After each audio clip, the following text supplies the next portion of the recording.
California has the largest economy in the United States, with a gross state product of over $4 trillion. If it was its own country, it would have the world's fifth largest economy, behind Japan and ahead of India. California is home to some of the world's most valuable technology companies. It's the center of the global entertainment industry, and its farms are amongst the most productive in the world, growing over half of America's vegetables, fruits, and nuts.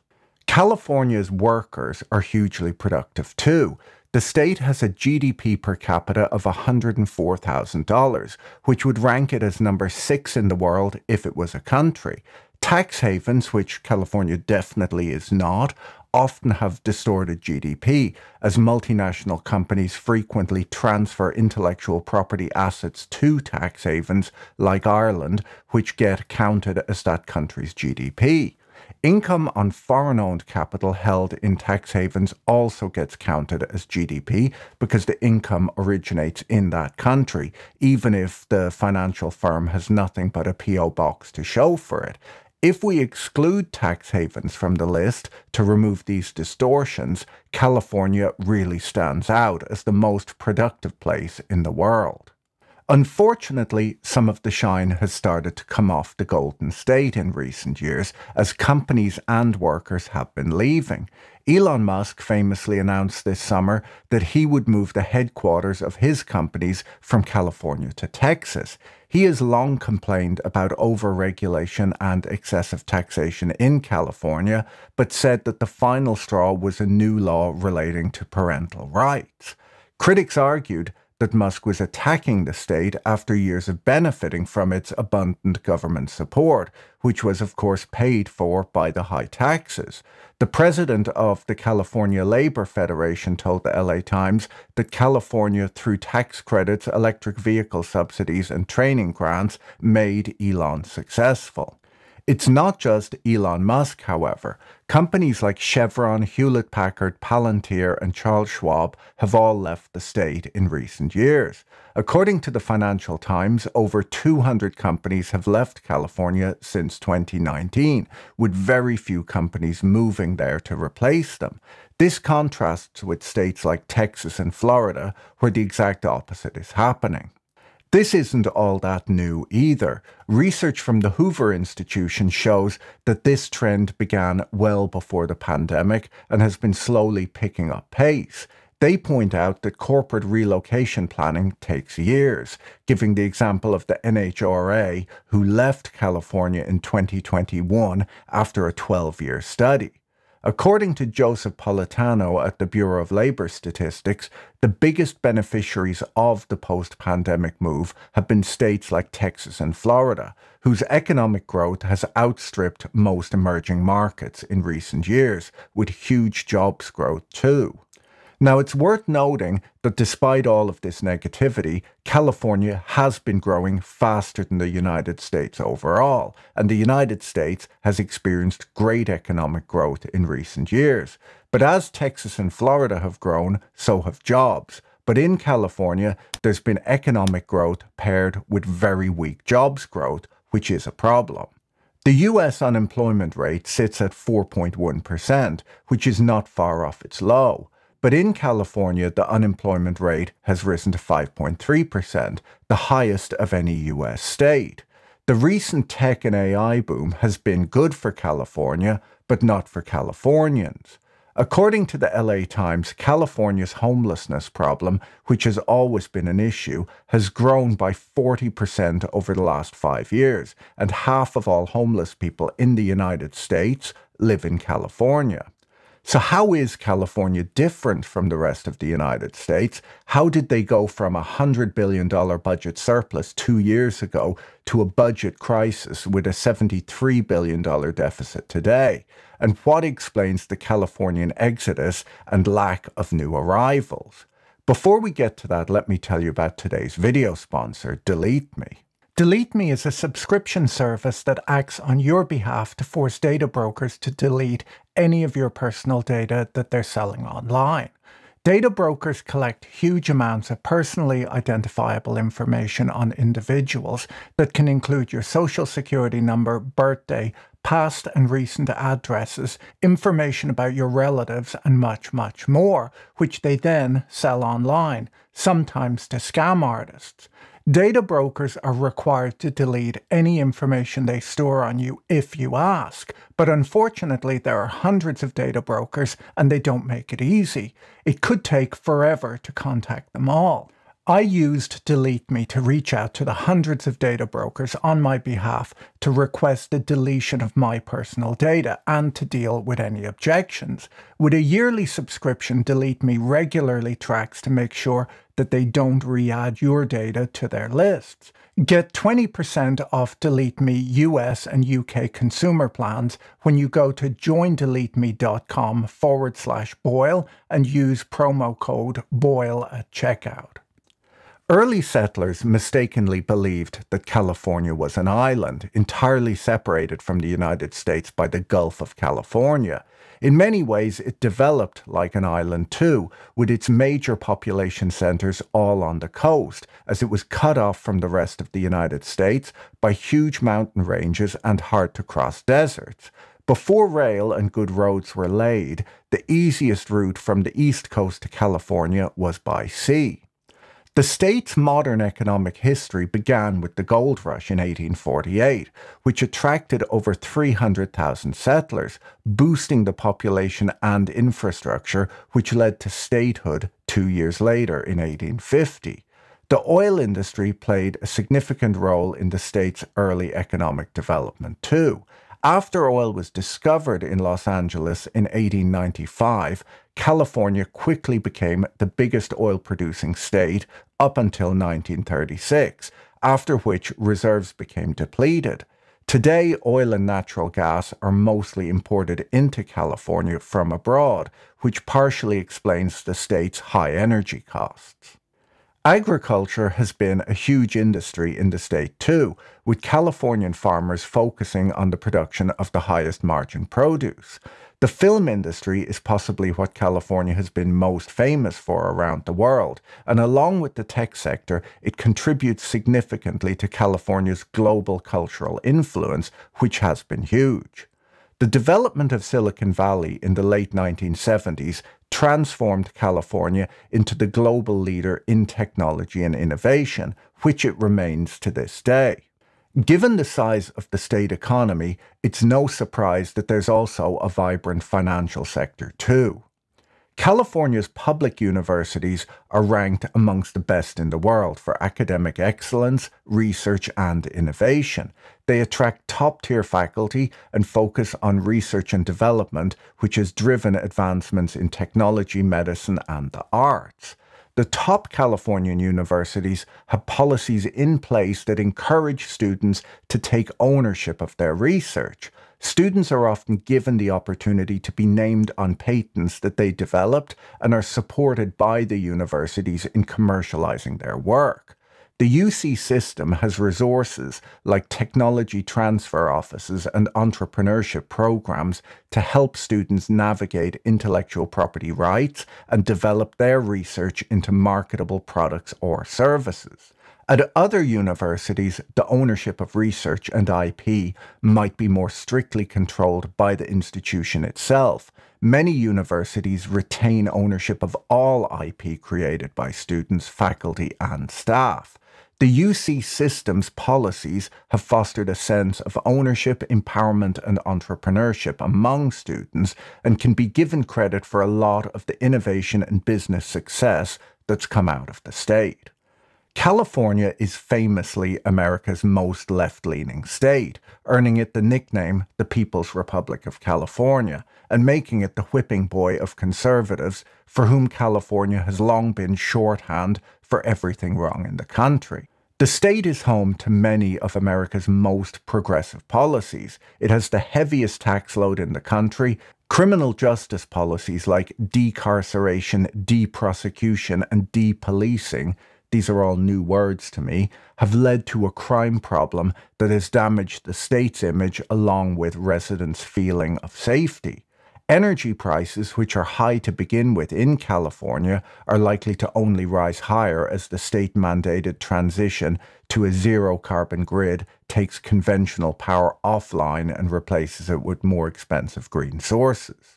According to research from George Mason University, California is the most regulated state in the United States with more than 419,000 restrictions in place, the majority of which cover industry, commerce, and development. This overall combination of high taxes, high regulation, high crime, and an extreme homelessness problem makes California an easy target for right-wing politicians. And as the situation gets worse, outsiders rush to declare it a failed state or announce that the California dream is turning into a nightmare. I should probably use one of those as a video title or something about checking out of the Hotel California. You guys will click on that, hopefully. The cost of housing and energy are so high in California when compared to the rest of the United States that even high incomes look a lot less impressive once adjusted for taxes and the overall higher cost of living. The price-to-income ratio for buying homes is 25 times median income in Newport Beach, 19 times median income in Palo Alto, 12 times in San Jose, and 11 times in San Francisco. This compares to a national average of 5.6 times for the overall United States, according to researchers from Harvard. According to the Hoover Institution, headquarters migrations out of Santa Clara, Alameda, and San Mateo counties reflect high-tech companies in the digital and social media world opting for less expensive locations, not only to control business costs, but so that they can recruit workers who will benefit from lower housing costs in other states. California's three greatest challenges today are rising unemployment, growing fiscal strains, and population outflows, all of which relate to each other and don't have easy solutions. In the United States, overall, the unemployment situation is quite good, with an unemployment rate near its long-term lows and with 1.6 job openings per unemployed person. In California, the situation is a lot worse. Unemployment rose more than in any other state since interest rates were hiked in 2022, and there are just 0.8 job openings per unemployed person, the worst ratio in the country. Big tech, which had hired aggressively during the zero interest rate environment, began laying off staff a few years ago as soon as they experienced a slowdown. These layoffs affected the overall Californian economy, not just tech, as when laid-off tech workers stopped spending, it affected retailers, restaurants, transport, and service workers too. With the slowdown, California's income tax collection fell by 25% last year, a drop equivalent to decline that happened during the bursting of the dot-com bubble in 2000 and the global financial crisis in 2008. California's state constitution requires a balanced budget in that if proposed spending exceeds estimated revenues, the governor has to recommend the sources to make up the budget shortfall. Governor Newsom projected a deficit of $38 billion for this fiscal year, but the Legislative Analyst's Office, a nonpartisan fiscal advisor for California's legislature, has estimated that the state is on track to spend $73 billion more than it brings in taxes. This is quite an about turn, as just 2 years ago, the state had a $100 billion budget surplus. The reason California's budget fluctuates so wildly is that California has a very progressive tax structure where higher earners pay a much larger share of taxes.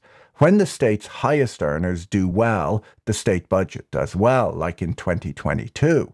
But during business slowdowns, tax revenues dry right up. This volatility in tax collections explains why every few years California has a major fiscal crisis.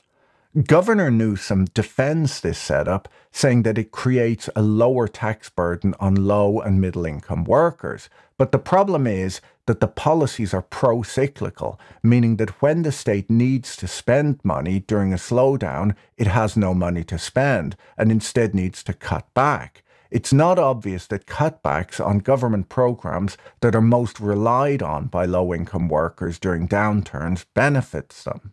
Solutions that have been put forth for dealing with the current budget deficit include deferring promised funding for universities, the homeless and the disabled. In prior budget crises, Californian politicians have played games like pushing payments out an extra day so that they come out of next year's budget, or paying IOUs to businesses, students and taxpayers to whom it owed money. None of this fixes the core problem. The LA Times writes that despite what people believe, overspending is only a small part of California's problem. They say that the state's fiscal headache is largely the result of an unstable tax system that relies too heavily on the rich. For decades, California's revenues have been heavily dependent on capital gains taxes on the richest residents. Thus, revenues spike in years when the stock market booms, as a lot of IPOs occur, and investors sell stocks and other assets. For example, Facebook's IPO in 2012 brought in an extra $1.3 billion in state taxes. The problem is that in years with an IPO drought, insufficient taxes are collected to keep government programs running. As an example, in 2021, the top 0.1% of Californians paid almost 30% of all state income tax. The problem with relying on such a small number of people for such a large percentage of state taxes is that if they choose to leave the state, the tax revenue dries right up. A famous example of over-reliance on top earners was in 2016, when New Jersey's wealthiest resident moved to Florida, throwing the New Jersey state budget into chaos as hundreds of millions of expected revenues evaporated. This is already a problem in California. The state has been losing a growing number of high-earning residents, with the trend picking up pace during the pandemic. In 2021, according to The Economist, the state lost almost $30 billion in net taxpayer income to other states as wealthy taxpayers relocated. California was not always set up like this. In the 1950s, income tax made up only 10% of California's general fund, and sales tax, which is much more stable, was the main revenue source. Since then, California has become much more of a services-based economy and is one of the few states that doesn't tax services. Tim Hartford wrote an article this week on some of the strange taxes that have been introduced throughout history, like Peter the Great's beard tax, whose aim was to encourage Russian nobles to shave, or Argentina's bachelor tax, which brought about a new profession, the lady rejecter, where women would charge men a fee to write a letter stating that the man had proposed marriage to her and that she had declined the offer. The fact that the man had tried but failed made him exempt from the tax. Hartford, who was writing about the UK and not California, argued that it often works better when a government needs to raise revenue to broaden the tax base while lowering the tax rate at the same time, rather than to single out small groups to tax. This is possibly more the case for a state than a country, as it's easier to move to a neighboring state in the United States than it is to move to another country. The Economist points out that there's nothing new about more Americans leaving California than move there. They say that this has been going on for over 30 years, but they point out that something else has changed. California's population still grew over that period because of foreign immigrants arriving there to work. A slowdown in immigration to California from abroad that started during the pandemic has sustained, and California has now seen an outright decline in its population for 3 straight years, the first sustained drop since becoming a state in 1850. California's reliance on capital gains taxes limits the state's flexibility to fix its budget crisis, as hiking taxes further could just drive more rich Californians to leave, exacerbating the problem. According to the Hoover Institute, California has hit a wall where the state can't bring in any more tax revenue without significantly damaging the economy. California's state income tax rate is amongst the steepest for wealthy people in the United States, topping out at 13.3% for millionaires, and its gasoline tax of almost 60 cents per gallon is the nation's highest. While California's taxes are very progressive, hitting the wealthiest the hardest, the Public Policy Institute of California reports that 70% of Californians still feel that they are paying more than they should in state and local taxes. Most taxpayers weigh up what they get in terms of public services for their tax money, and with high crime and extreme levels of homelessness, many Californians don't feel that they get additional public services that are not available in low-tax states. They simply feel that they're not getting value for their money. The one area where the state's tax collections are lower than in other states is property tax. Proposition 13, which was adopted by California voters in 1978, requires that properties be assessed at market value at the time of their sale, and after that, assessments can't rise by more than 2% per year until the house is sold again. This means that in a situation where property values increase by more than 2% per year, which they have in California, homeowners are incentivized to stay in their original home rather than move, as their taxes are lower than they would be in a different house of the exact same value. This distorts the Californian real estate market, and the data shows that Californians tend to move house a lot less than Americans in other states. This rule benefits wealthier older residents at the expense of new home buyers. The people who have left California cite high taxes, expensive real estate, crime, homelessness, and overregulation as the reasons they decided to move to other states. So how bad is the regulatory environment in California? We saw earlier that California has the most regulation of any state in the US by a significant margin. But the same report showed that Texas, a state that people are leaving California for, is number 5 on that list, which doesn't seem a whole lot better. According to the Pacific Research Institute, California doesn't just have more regulations than other states, but the regulations themselves are more restrictive than in other states too. The report argues that California's regulatory environment is particularly difficult for small businesses that lack the scale to efficiently manage the administrative burdens and finance the higher costs created by onerous regulations. According to the Bureau of Labor Statistics, a big reason for the migrations we've seen from states like New York and California to states like Florida and Texas is that the pandemic weakened the economic clusters that dominated pre-pandemic America. Pre-pandemic, 19% of all tech jobs were based in California. Today, only 16.5% are.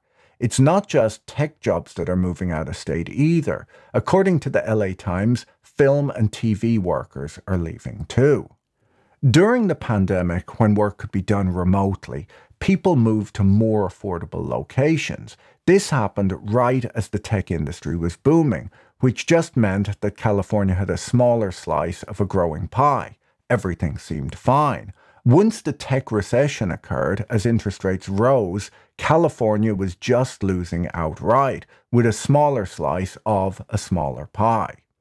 Technology stocks today make up just under 1/3 of the value of the S&P 500 index. If you add in communication services stocks, many of which connect with the technology arena, the group represents more than 40% of the overall stock market. On top of this, there are lots of huge privately owned tech firms too. The growth of the tech sector has been a huge contributor to Californian growth over the last 60 years, but people are starting to question if these companies can continue to grow from their already massive size going forward. The tech sector is well suited to California, as it relies on small numbers of highly paid workers to design products or software that are really scalable. Unfortunately for the state, you wouldn't really manufacture physical products there due to the expensive real estate, high regulation, and high taxes. There's a reason that every Apple product says designed in California, made in China, and taxed in Ireland on the back of it. If the tech industry stops growing, the state might struggle. Tech layoffs have been hitting California quite hard over the last 2 years. I made a whole video about this a few months ago. And while Californian tech workers receive the highest average tech pay of any US state, they have not only been hit the hardest with layoffs, but also withstood the largest year-over-year pay drop when they find new jobs, as demand for their skills has dried up. Since the gold rush, California's economy has been built on ready access to fresh water. The state's agriculture sector faces significant water challenges today due to prolonged droughts and over-reliance on groundwater. California's water reservoirs are often well below average capacity today, leading to stringent water use restrictions. This puts a lot of strain on the agricultural sector, which is vital to California's economy. And once again, there's no obvious solution to this problem. California clearly faces a number of challenges, and its economy today is suffering in ways that the overall US economy is not. But California has had rough patches in the past, like in the early 2000s and in the wake of the credit crunch, but its innovation-led growth model has managed to stand the test of time. The state made up 14% of America's total output last year, up from 12.5% in the late 1990s. There's no need to count the state out yet. The biggest problems appear to be unaffordable housing, excess regulation, and a pro-cyclical tax system that finds itself in crisis every few years. The unaffordable housing problem is driven by a combination of excessive regulation and NIMBYism, which combined make California the most difficult part of the United States to build new housing in. Fixing this problem would likely fix a lot of California's other problems. It's worth noting that the states that people have been moving to, the ones experiencing the fastest growth, are also the states with affordable housing where it's easy to build. Workers simply like living in places where they can afford a comfortable home, and employers like hiring in these places as workers with affordable homes are willing to accept lower pay. You don't really benefit from high pay if it all goes out the door in housing costs. So can all of California's problems just be blamed on progressivism? After all, Californian refugees have been moving to states where there are no state income taxes, to states with lower regulation where it's easier to build, or to places where crime rates are lower than in the Golden State. Janan Ganesh made an interesting point in a recent FT article on the balance between the right and left, arguing that the governing climate in which urban life flourishes is a blend of progressive ideas such as liberal immigration rules and infrastructure spending with conservative ideas like market incentives and toughness on crime.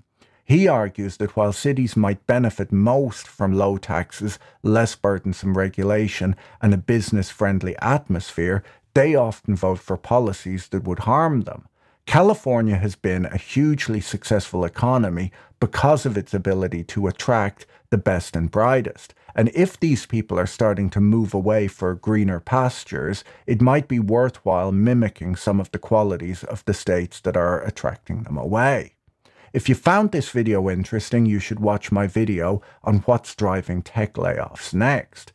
Don't forget to check out our sponsor, Delete Me, using the link in the video description below. See you in the next video. Bye.